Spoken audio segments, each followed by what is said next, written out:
की जय। हर हर महादेव की जय। शिव महापुराण की जय। शिव महापुराण कथा, अद्भुत कथा। कल आपने पार्वती जी का शादी का प्रसंग सुने और उसमें विदाई देखे। आप लोग विदाई में सम्मिलित हुए और आज कार्तिक जी का जन्म कथा सुनेंगे। जब भगवान का शादी भोलेनाथ का हो जाता है तो जाके कैलाश पर्वत पर माता पार्वती बैठते हैं और भोलेनाथ साथ में विराजते हैं। सारे देवी देवता खुशी से आके भगवान को, माता को, सबको उपहार देते हैं सबको, और भगवान खुश हो जाते हैं। और उसके बाद सभी लोग चले जाते हैं और भगवान कहे कि अब सुहाग रात में प्रवेश करेंगे भगवान भोलेनाथ और माता पार्वती। बहुत वो आदमी धन्य है जो ये कथा सुनेगा, उनके कई जन्मों का पाप नष्ट होगा, भगवान की कृपा होगी। आपका जिसने शिव चर्चा यहाँ रखा है वो भी आज धन्य है कि ये कथा उनके भाग्य में सम्मिलित हो रहा है और शिव महापुराण की कथा हो रही है।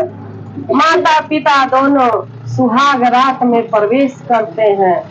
जिस तरह माता पार्वती और भोलेनाथ एक दूसरे को देखकर मूर्छित हो जाते हैं, शंकर जी और पार्वती जी देखकर एक दूसरे को मूर्छित हो जाते हैं सुहाग रात में।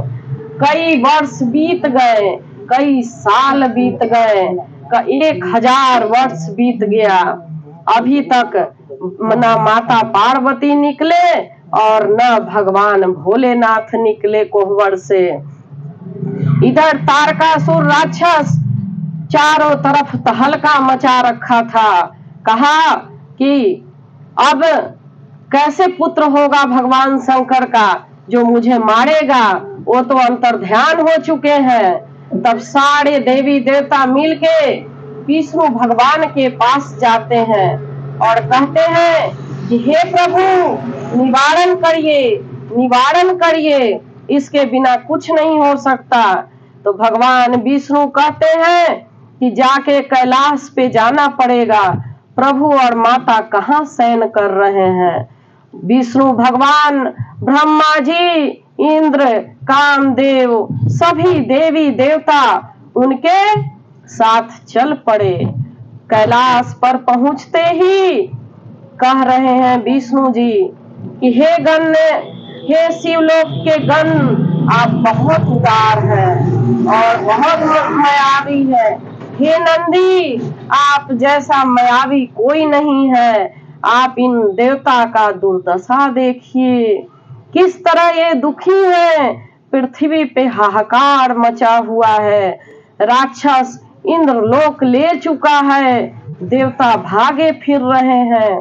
प्रभु को जगाना जरूरी है, कहाँ पे है प्रभु। इस तरह गुणगान करते हैं ताकि भगवान को जगाया जाए। फिर नंदी बाबा बोलते हैं कि भगवान इस गुफा में प्रवेश किए हैं और माता के साथ है। उन्होंने सख्त हिदायत दिया है कि कोई भी अंदर नहीं आने दिया जाए।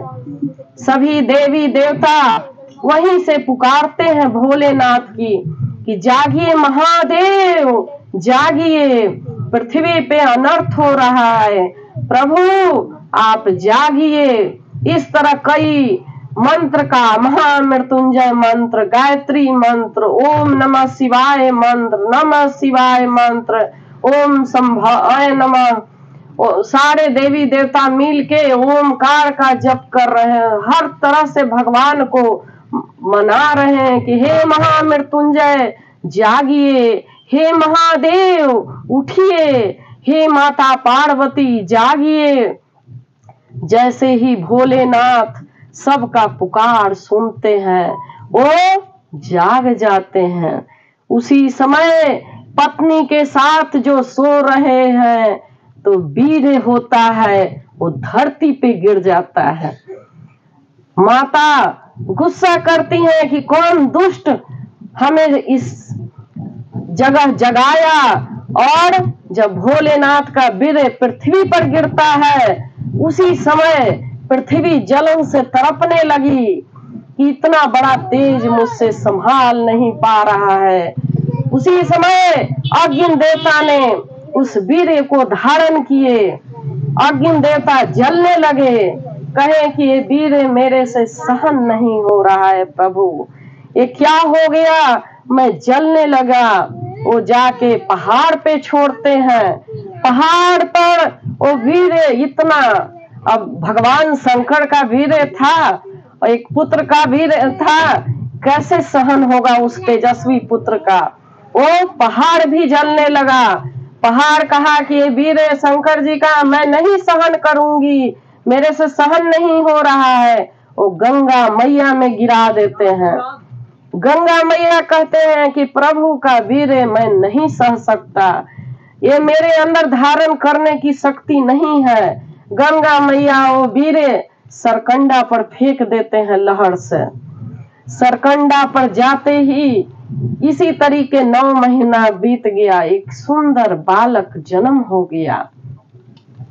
और इधर जब माता पार्वती उठती हैं तो कहती हैं कि हे देवता, हे दुष्ट देव, मैं तुम्हें श्राप दे रही हूँ कि तुम लोग को कभी वंश नहीं होगा, तुम कभी पिता नहीं बनोगे, तुम कभी माता नहीं बनोगे, तुम कभी खाना नहीं खाओगे मुंह से, क्योंकि तुमने मेरा प्यार छीन लिया, मेरा प्रभु का आनंद छीन लिया, तुमने घोर पापी हो। और मैं तुम्हें सजा देती हूँ कि आज से कोई देवताओं को बच्चा नहीं होगा और न ही मुंह से भोजन कर पाएंगे। कथा ये आपको पहले सुनाया है ना कि कोई भगवान खाना नहीं खाते।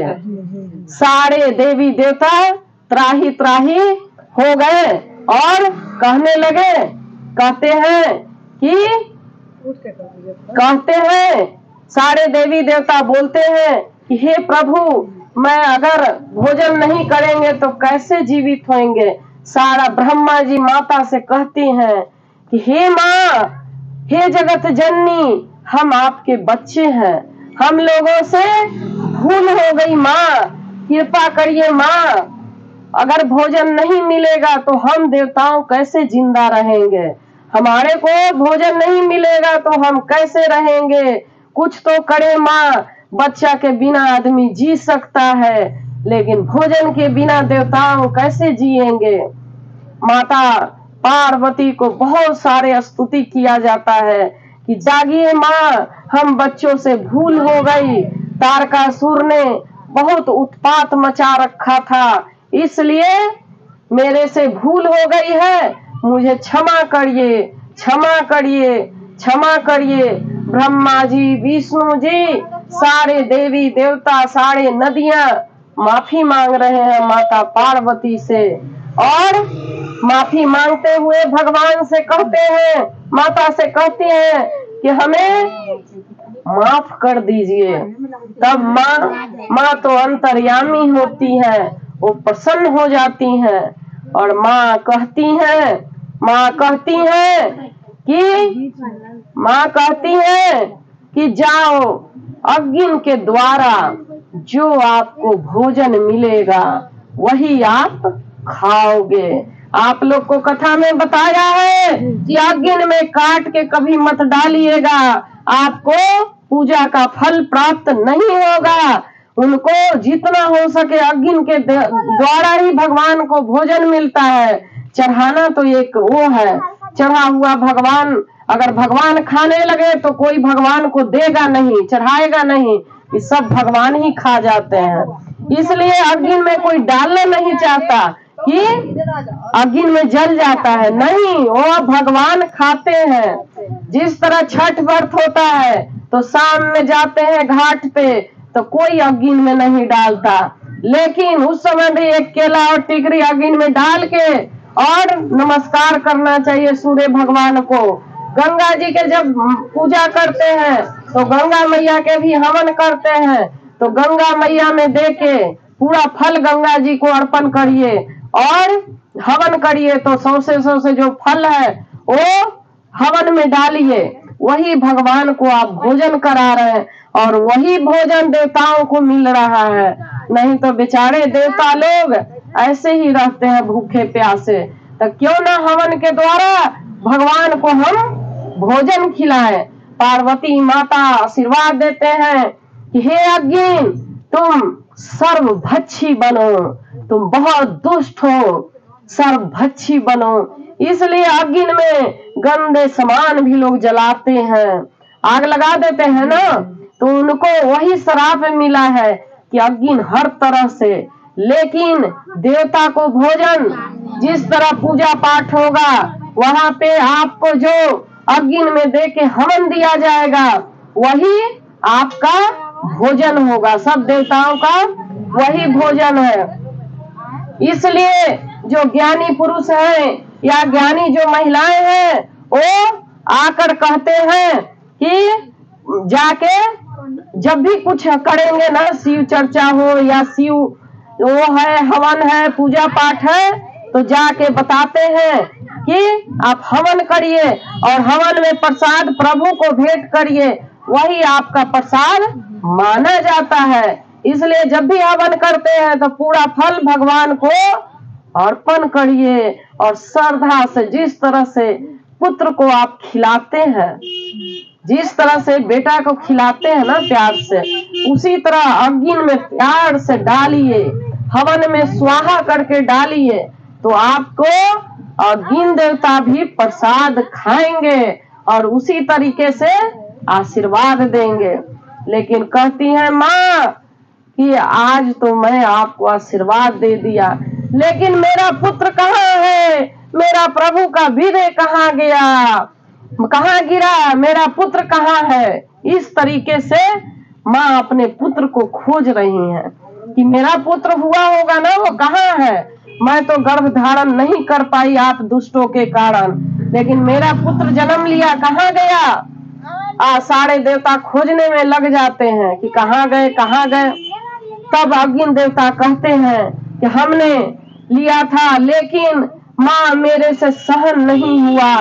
प्रभु का तेज ऐसा था कि मेरा अंग अंग जलाने लगा, उससे बड़ा कोई आज तक जलन महसूस नहीं हुआ। इसीलिए मैंने वो वीर जाके पहले धरती पे गिरा। धरती बोलती है कि मैं आपका वीर प्रभु सहन नहीं कर पाया, तो अग्नि देवता ने वीर ले लिया।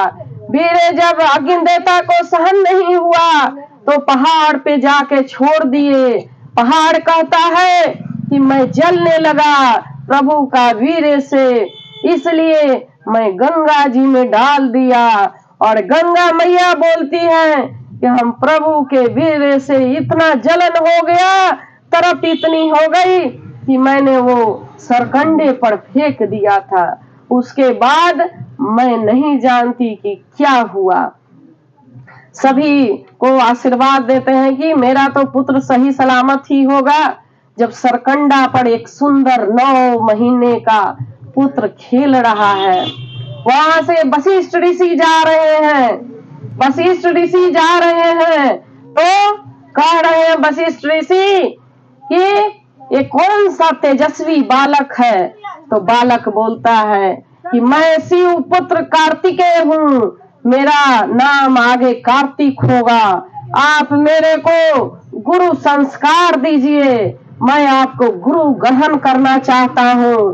तो कार्तिक जी, विश्वामित्र जी बोलते हैं, वशिष्ठ जी बोलते हैं कि मैं आपका संस्कार कैसे करूं। तो आप मेरे को अगर संस्कार देंगे तो आप बहुत बड़ा गुरु से विख्यात होंगे। तब जाके उसके बाद गुरु संस्कार किए बच्चा के। सारा करने के बाद फिर जाके भगवान के कहते हैं कि अब संस्कार हो गया। उसके बाद भगवान चले जाते हैं। उसी टाइम ओ 6 कार्तिकेय आई नहाने गंगा जी में। जब नहाने आई तो वो बालक देखी। बालक को देखते ही लगा कि इनको दूध पिलाएं। बालक को देखते ही, कार्तिक को देखते ही लगा कि इनको, इस बच्चा को मैं दूध पिलाए। वो जो 6 कन्याएं थी, सबकी ममता से दूध छाती से निकलने लगा। कार्तिक जी सोचते हैं कि ये 6 माताएं, मैं अकेले, तो 6 रूप धारण करते हैं और 6 के दूध पान करते हैं, 6 से दूध पीते हैं और कहते हैं कि हे माताएं, आज से मेरा नाम कार्तिक होगा, आप 6 माताएं का मैं पुत्र होऊंगा।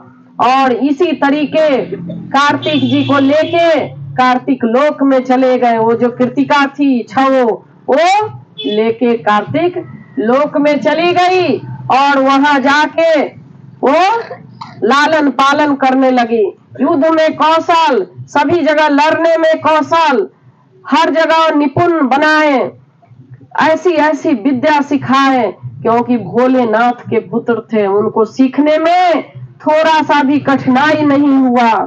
और जो बच्चा के जितना सेवा करना चाहिए, 6 माताएं ने इस तरह से कार्तिक जी का लालन पालन किया जिसका कोई हिसाब ही नहीं है। इतना उन्होंने लालन पालन प्यार से किया और वही बच्चा बढ़ रहा है। विशाल धनुर्धर, विशाल गदा चलाने वाला, विशाल तलवार चलाने वाला, एक आदमी से हजारों आदमी से एक बार लड़ने वाला वो पुत्र कार्तिक के बन गए। छोटी 6 साल की अवस्था में वो हर गुण से निपुण हो गए। यहाँ जब माता को पता चलता है कि हमारा बच्चा है, हमारा बेटा है, नारद जी आके बताते हैं कि आपका पुत्र है माते। उस समय से भूल गए थे। जब पुत्र का नाम सुनते ही माँ के छाती से दूध निकलने लगा। पार्वती माँ रोने लगी, कहती है कि मेरे पुत्र को ला दो प्रभु, मैं बहुत अभागन हूँ जो मेरे पेट में नहीं रह सका। मैं बहुत ही अभागन हूँ जो मैंने अपने दूध नहीं पिलाया। मेरे बच्चे को ला दीजिए प्रभु। और भोलेनाथ के पास रो रही हैं। तब जाके नारद जी को बुलाया जाता है। नारद जी कहते हैं कि जाइए जाइए और मेरे पुत्र को ले आइए। जय भोलेनाथ की जय, हर हर महादेव की जय।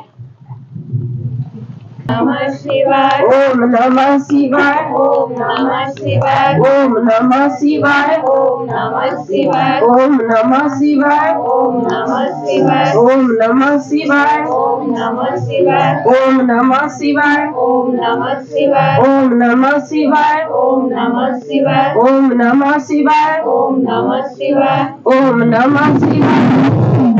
हर हर महादेव की जय। शिव महापुराण की जय, महादेव की जय, माता पार्वती की जय, कार्तिक भगवान की जय। जय हर हर महादेव की जय।